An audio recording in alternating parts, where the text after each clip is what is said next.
سرخط خبرها. کاهش نسبی تنش‌ها میان کابل و اسلام آباد. امیرخان متقی از مذاکرات ارومچی ابراز رضایت کرد. د دوه ګاونډیو اسلامي هیوادونو ترمنځ دا ډېر حساس دی. له دې سره باید غیر مسئولانه چلند ونشي. تاکید سازمان شانگهای بر پشتیبانی از افغانستان. اعضای این سازمان بر افغانستان صلح‌آمیز و عاری از تروریسم تاکید کردند. دولت امارت اسلامی یک نقش اساسی را و یک نقش بنیادی و کلیدی را بازی بکند. و سفر عراقچی به پاکستان و ابهام در روند مذاکرات. اسماعیل بقایی میگوید دیداری میان ایران و امریکا برنامه‌ریزی نشده.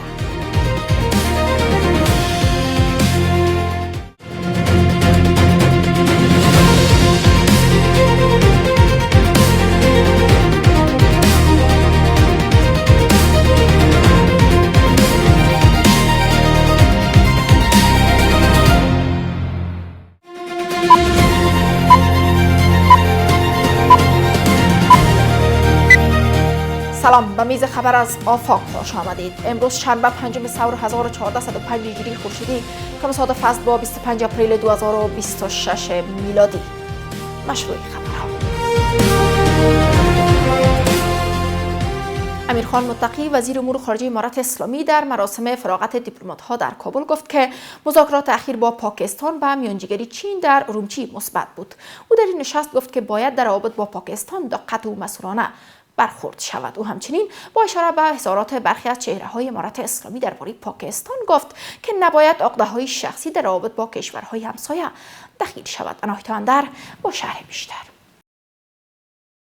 امیرخان متقی وزیر امور خارجه امارت اسلامی در مراسم فراغت دور ششم تخصصی انستیتوت دیپلماسی مذاکرات اخیر با جانب پاکستان به میانجیگری چین را مثبت خوانده است. آقای متقی از سیاستمداران، علما، استادان و چهره‌های برجسته افغانستان و پاکستان خواسته است که با توجه به حساسیت مسائل اخیر میان دو کشور اسلامی همسایه با این موضوعات برخورد مسئولانه و مطابق اصول اخلاقی و شریعت داشته باشند.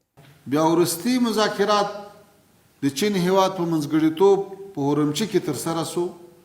دا مذاکرات مثبت د ما د افغانستان او د پاکستان سیاستمدارانو، علماء کرامو، استادانو، لیکوالانو، د میډیا فعالانو، د سوشل میډیا له فعالانو نه دا هیله ده چې دا مسایل د همسایګانو ترمنځ د دوه ګاونډیو اسلامي هیوادونو ترمنځ دا ډېر حساس دي. له دې سره باید غیر مسئولانه چلند ونشي. وزیر امور خارجه در بخش دیگر از اظهارات خود گفته است که در حال حاضر افغانستان از امنیت سراسری برخوردار بوده و هیچ گونه حرکت مخالف در کشور دیده نمی شود. او تاکید کرده است که در صورت حفظ کشور از تهدیدها و چالش‌های داخلی و خارجی، افغانستان می تواند در آینده نزدیک به جایگاه کشورهای پیشرفته در عرصه‌های مختلف دست یابد. په ټول افغانستان کې مخالف حرکت نشته. په ټول افغانستان کې به تاسو نه اوریدلی چې په پلاني ولسوالۍ په پلاني ولایت کې مخالفین دي یا مرکز لري یا یو سیمه نیولې یا په پوسټه حمله کړې یا په قومندانۍ کړې، دا شی نشته.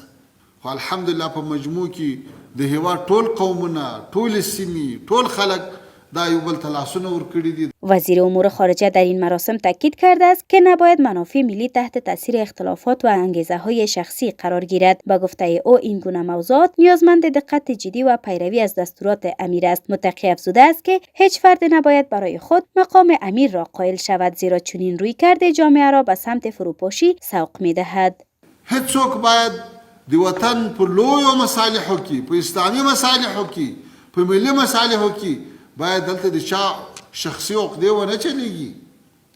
دلته باید څوک خپل هغه افکار چې هغه ناچله دي هغه بیرته په چل را نه ولي. دلته باید د موږ تاسې ځوانان، د موږ تاسې بې تجربې ملګري استعمال نسی. وزیر امور خارجه در بخش پایانی سخنان خود با تاکید بر آموزش‌های حرفه‌ای دیپلمات‌ها گفته است که دیپلمات‌ها باید درک کامل از وضعیت منطقه و جهان داشته باشند و به گفته او مسئولیت دارند کشور خود را در شرایط کنونی جهان از جنگ‌ها و مشکلات دور نگه دارد. معاونان وزیران خارجه کشورهای عضو سازمان همکاری‌های شانگهای در نشست مسکو با تمرکز بر وضعیت افغانستان بر گسترش همکاری‌های منطقه‌ای و حمایت از ایجاد یک افغانستان صلح‌آمیز، مستقل و عاری از تروریسم و مواد مخدر تاکید کردند. باز هم انهای اندر.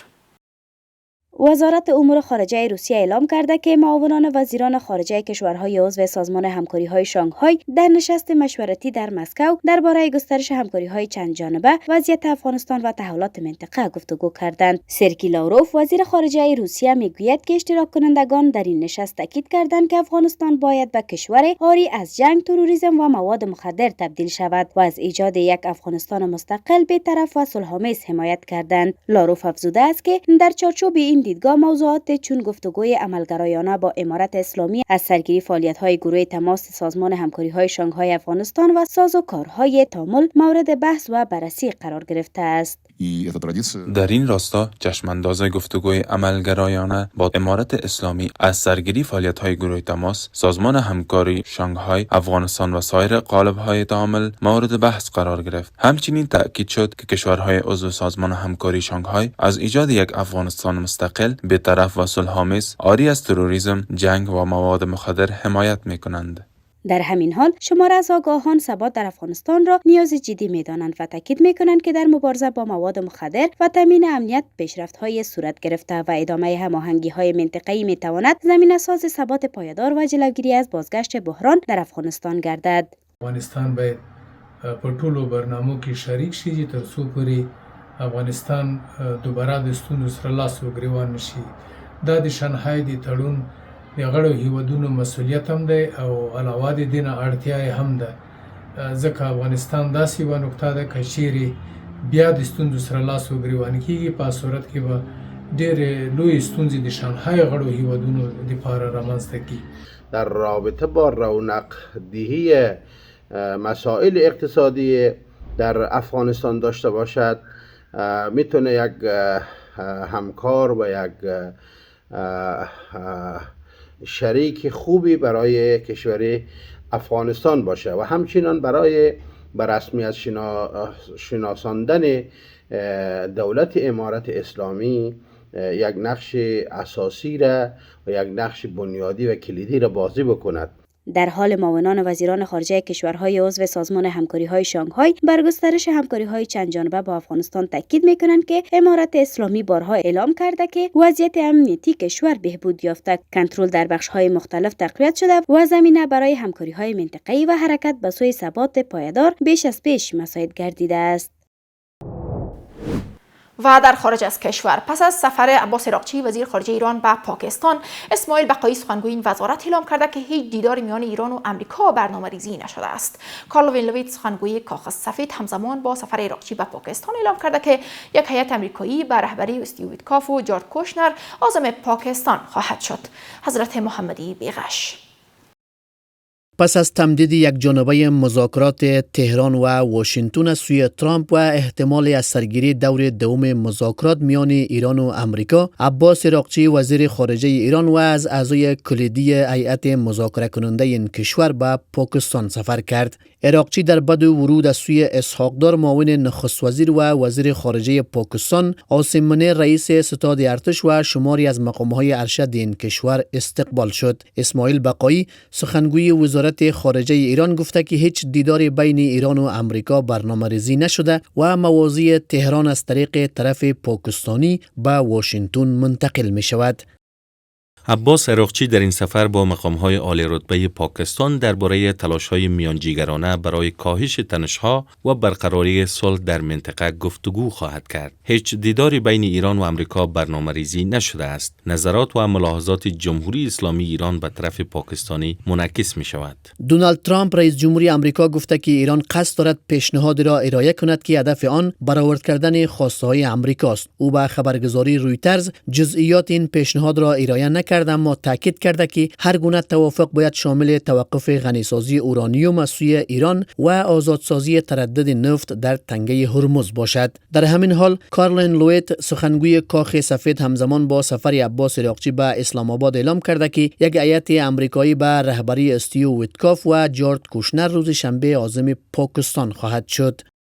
می توانم تایید کنم که استیو ویتکاف و جارد کوشنر روز شنبه دوباره برای شرکت در مذاکرات به پاکستان خواهند رفت. این را رئیس جمهور ترامپ اعلام کرد. ایرانی ها همانطور که پوتین از آنها خواسته بود با ما تماس گرفتند و خواستار این گفتگوی حضوری شدند.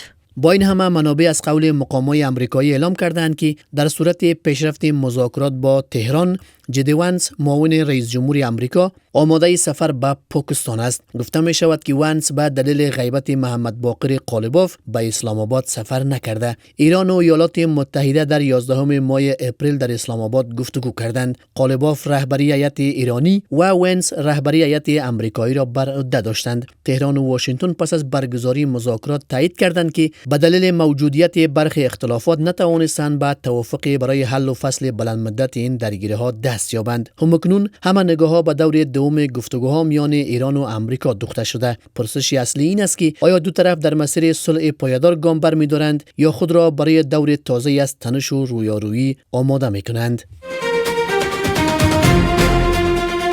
رسیدیم به آخرین بسته خبری از میز خبر آفاق. وقت بر شما خوش.